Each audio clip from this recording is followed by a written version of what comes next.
You won't believe how terrifying ancient gods were. Some deities brought blessings, but others, they demanded blood. And the most horrifying part, some of their rituals echo even today.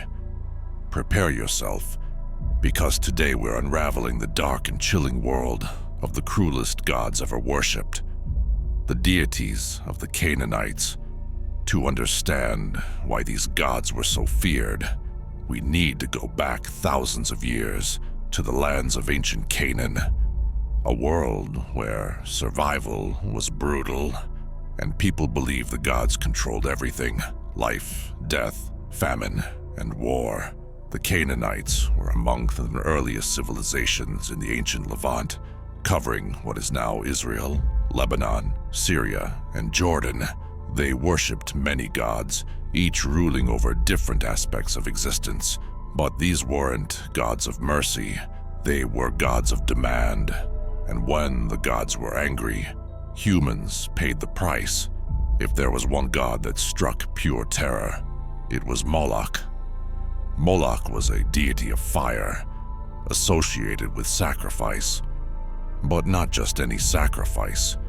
He demanded the most horrifying offering of all: children.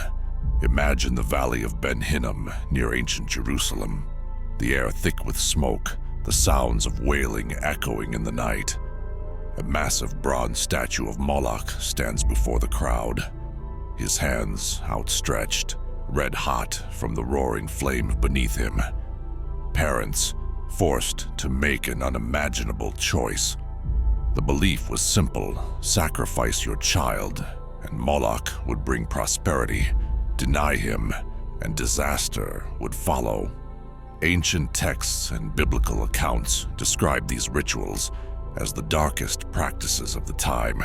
Some say they were exaggerated, used as propaganda against the Canaanites. But archaeological discoveries of charred remains in certain regions suggest the stories might be true. Baal, the god of storms and fertility, to the Canaanites, he controlled the rain.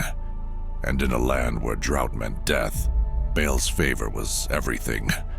He was a god of power, not kindness. During dry seasons, desperate worshippers turned to extreme measures. Human sacrifices, often young men and women, were offered to bring the rains back. The priests of Baal would cut themselves, bleed onto the altars, and perform agonizing rituals, hoping for mercy. Even the Bible recounts the famous showdown between Baal's priests and the prophet Elijah, where Baal's followers cried out, cut their bodies, and danced for hours. But their God remained silent. Was Baal real? Or was he just a terrifying creation of human desperation? While Moloch demanded children and Baal controlled the skies, Resheph brought something even worse: disease and war. To the Canaanites, plagues were not random. They were the arrows of Resheph, striking down the weak, punishing the unfaithful.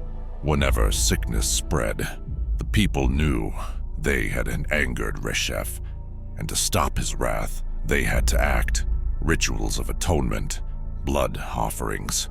In some cases, entire villages would isolate the sick, believing they were cursed by the god himself. But Resheph wasn't just feared for disease. He was also the god of war. Warriors prayed to him before battle, carving his symbols into their weapons, hoping he would spare them and curse their enemies instead. Many historians believe Resheph's legend later influenced other war gods, from Ares to Mars. But unlike them, Resheph was not a protector. He was a destroyer.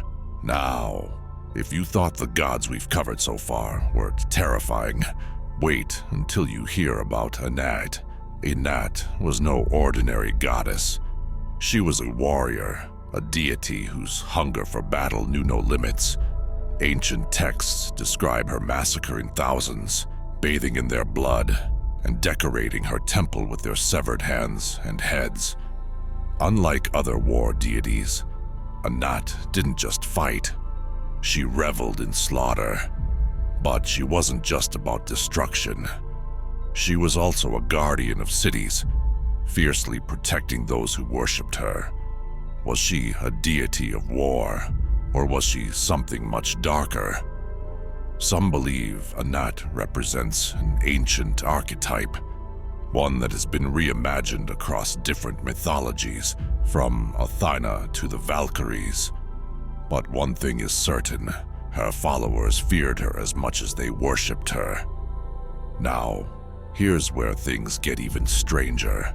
Were these gods actual beings, or were they something else entirely? Some scholars argue that these gods were inspired by real rulers, powerful leaders who were later deified. Others believe they were metaphors, representations of human fear and suffering, transformed into myth. But then, there's the more bizarre theory. Ancient astronaut theorists suggest that these deities weren't myths at all, but actual entities, extraterrestrial beings who manipulated early civilizations into worshipping them. Sounds crazy, maybe, but in nearly every ancient culture from Sumer to Egypt, similar gods appear, demanding the same blood, the same devotion. Could they all have been worshipping the same beings under different names? Though these gods faded with time, their impact never truly disappeared.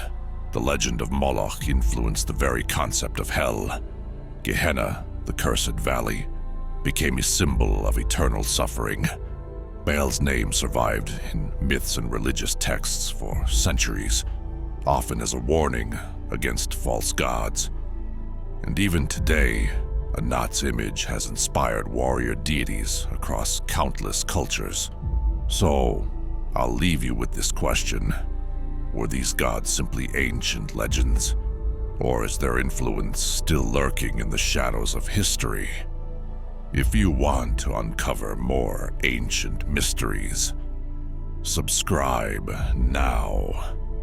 Because history is far darker than we were ever told.